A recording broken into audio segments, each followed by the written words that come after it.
Today, I'm going to be sharing with you 20 acrylic painting tips that I have learned in my first year of acrylic painting.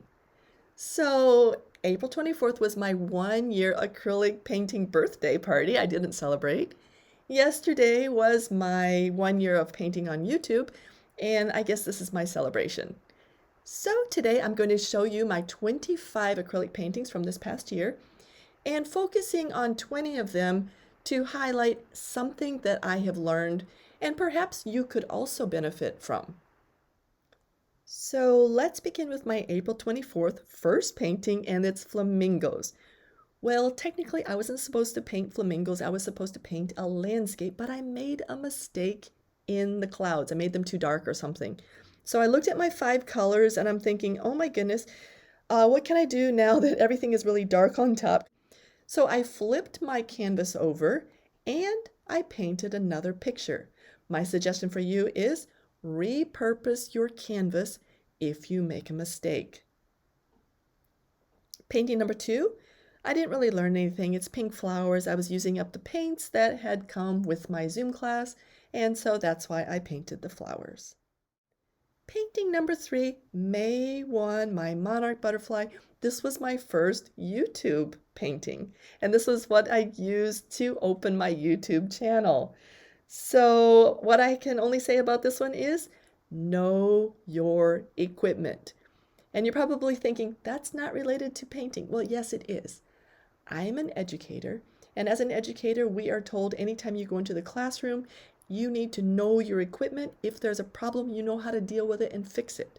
The same with you as creators or me as a creator.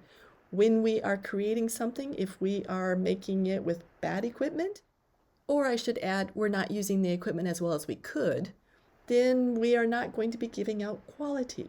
So I had my iPad actually in vertical mode. I didn't know that when I was filming, and so I had no idea about ratios or whatever of filming, and so yeah, that was my first video. I didn't make that mistake again, so next time I was always filming in horizontal. Painting number 4 was of a gray heron, and this is when I learned that acrylics aren't only to be used in a thick format. You can actually water them down a little bit and glaze with them. So I started glazing. I glazed feathers, and that was, wow, that was the beginning of learning to glaze, which I thoroughly love. And then for painting number 5, a deer at the lake. While this was a lot of fun, I can't say that I really learned anything specific from it. So let's go to painting number 6, which is of a green macaw. Now, like the gray heron, when I was painting the macaw, I was really using that fan brush. I love the fan brush. And I find that it is so versatile that I actually use it more than I would use in watercolor, which I rarely use the fan brush in watercolor. I would tend to use the rigger in watercolor, and I'm using the fan brush like it's a rigger here for the grasses, the feathers, just for finer detail. It's so versatile. I highly recommend the fan brush for acrylic. Painting number 7, I was kind of exploring teal, how to create the colors of teal, and so I was using cobalt and a green to make the teal, and I like it, and putting gold on top, and I appreciated that, but it was the flower that tripped me up. When I was painting the flower, I was hoping to get this smooth transition of color, like a petal, but I couldn't do that, and it came as a huge surprise to me. Why can't I make smooth transitions in acrylic? Well, now I do know. Some tips are, my room was really warm, and so my paints were drying too fast. So if you have a cool room, your paints will dry much slower. Add a little bit of water, they'll dry a little bit slower. But you can also add an acrylic flow medium, and then your acrylic will flow more like oils rather than the thickness of acrylic, and that is a major plus when you want nice transitions. Painting number 8, and this is of a baby elephant splashing in a pool. Now this was so much fun to paint, but I was having trouble getting the look of the water that I wanted. I painted layer on layer on layer. I tried different colors, different reflections, but I still wasn't getting it until I sat back and looked at it and decided I needed a complementary color instead of all of that blue. Once I put in the complementary color, I was happy and felt like the painting was finished. Painting number 9 was of a wolf under a Borealis, and this one I learned so much. I have so many ideas about what I learned, but the one major thing I learned was painting with white. I don't really like painting with white close up, for doing a glaze or a reflection. As I was painting the white on the nose to put a reflection, the nose looked to me like it had chalk on it. It was very splotchy. What I needed to do, rather than paint, erase, paint, wipe off, was to move back and look at it from a distance, because from a distance it looked fine. So look at your painting from a distance rather than only up close. And did I learn this one? You'll find out at the end whether I learned this lesson or not. Painting number 10 is of my Chinese water dragon, and this is where I started really using the sponge in the background. Oh my goodness, I can't say enough about sponging. Everybody should be sponging in acrylics. Everybody. Painting number 11 is of my iconic cardinal, and this is my most popular video or painting that I've done on YouTube. Thank you guys. I've had so far 3,438 views on this particular painting. I am so grateful, you guys. You guys are special. Anyway, what did I learn from this? I learned that if you paint back to the original color, if you made a mistake, you can paint back to the original color, paint over that, and correct your mistake. So on the cardinal's beak, somehow the keratin or the beak, the shape, was about 2 millimeters off. But I painted back to the original color, adjusted it, and it was fine. Painting number 12 is of a cherry blossom and a bee. And this is where I learned that it's actually more difficult to paint small in acrylic than it is large, mostly because the acrylic is a little bit of a thicker paint, unlike watercolor, where it's quite easy to paint small. But with acrylic, it's really hard to get that fine detail, like the fine hairs on the bee. So I ended up using a gel pen and a micron pen. And let me tell you that you do not want to use a gel pen on your acrylic. And that will take us to painting number 13, where I can tell you by experience that the gel pen is a disaster. So what I wanted to do after painting the hummingbird moths of painting number 13 is I wanted to varnish it. But I did know that the gel pen is water-based, and so I thought, okay, I'll put on a fixative. I put on 2 light layers of fixative first because I didn't want that moisture from the fixative to activate the water in the gel pen. So then after I put in the 2 light layers, I put on 3 more. I don't want to put too much because it will discolor the painting. 5 layers, okay? Finally, I thought, okay, now it's safe to put on the varnish. As soon as I put on the varnish on the right side, the golds ran. It was like having yellow ochre on my painting. It was wet, so I wiped it up quickly, but there's a faint discoloration in that area, and I have a partially varnished canvas now. So I absolutely do not recommend any kind of gel with your acrylics unless you never plan to varnish them, and just hang them on the wall and never even wipe them with a cloth. Painting number 14, silver bells. And for this one I'm using silver to paint over purples and magentas on the bell, but I don't want the silver to overpower those colors underneath. And the only way you can do that with an opaque color is to suspend those pigments in acrylic gel medium. Now, acrylic gel medium is a milky substance, but it dries translucent. So if you mix it in with your silver or whatever color you're using, it adds maximum a 50% ratio. Then you should have a sheen. But a percent higher than this might cause cracking or discoloration over time. So if you use it, just be careful. Painting 15 is of naughty squirrels in a Christmas wreath, and these naughty little squirrels are eating the gingerbread. Now, what I learned on this one is very simple. I'm just using a flat brush, and somehow it got rumpled as I am dabbing.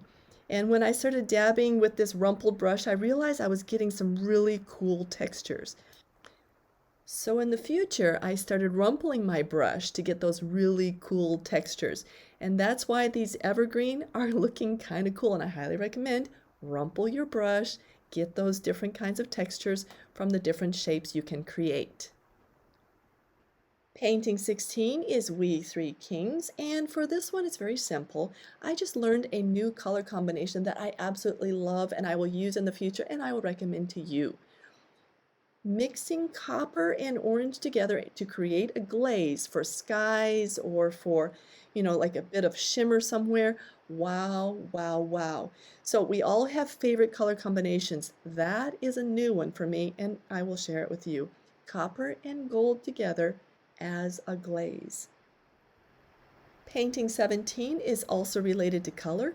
Until this time, I had a very simple color palette of about 8 colors, and cobalt was my only blue.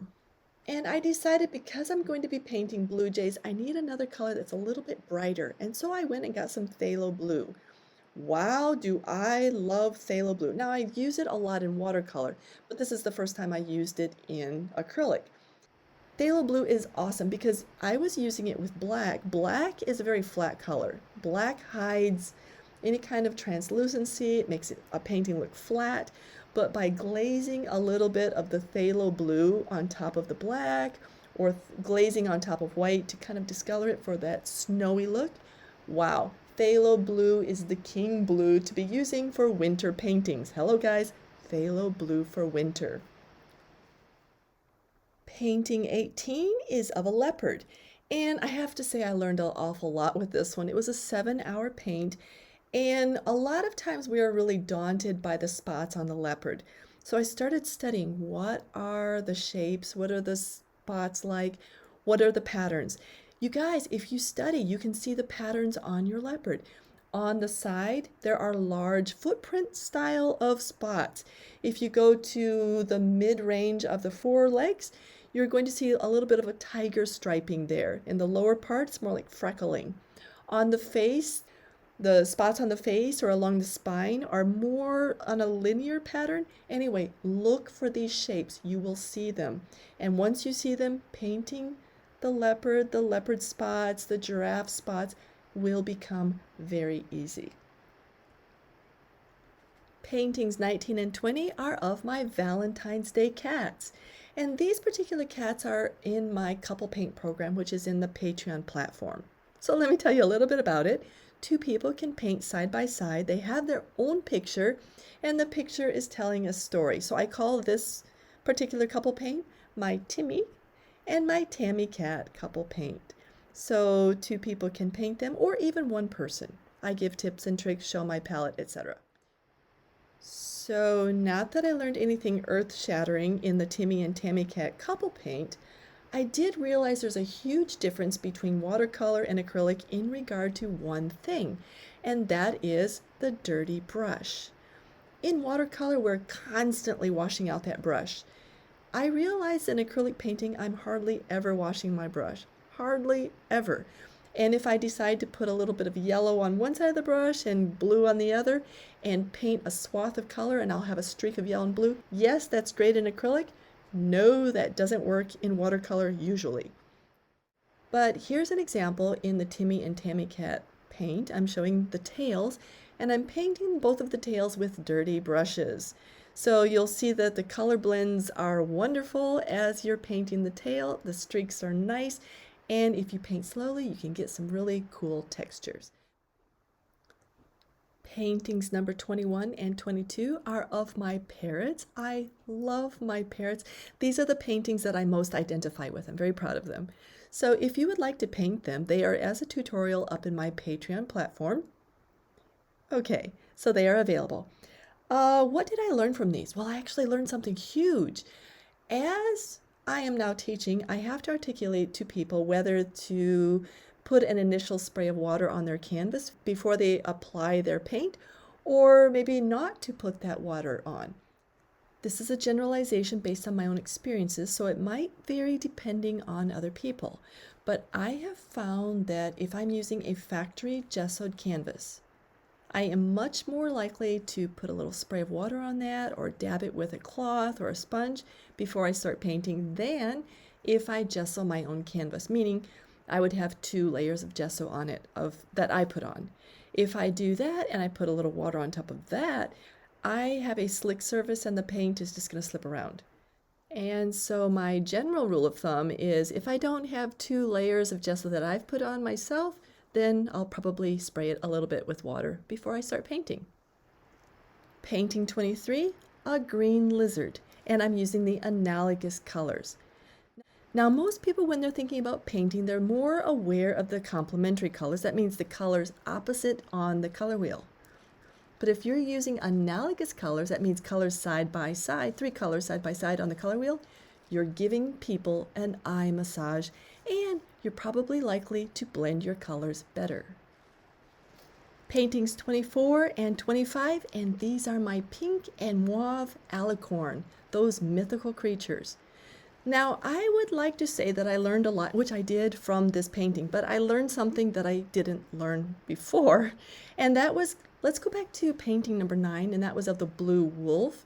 Remember when I talked about painting the white on the nose and rubbing it off and painting it again because it looked really chalky because I was really close up?